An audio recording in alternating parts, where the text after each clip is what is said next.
Hello everyone, how is your day going? Today I will show you how to fix and solve this problem on Twitter. Just watch this video till the end. So let's start. Now and first you have to go and open the settings of your phone. After this go and open apps. On apps here you will search for Twitter application.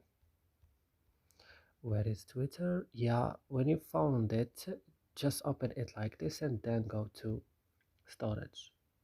On storage, go now to clear the cache, also clear data, click OK and go back and click on force stop also, and then you have to go to Play Store and update your Twitter. So that's it. I hope this video is helpful for you. Don't forget to like and subscribe in our channel and see you in another video.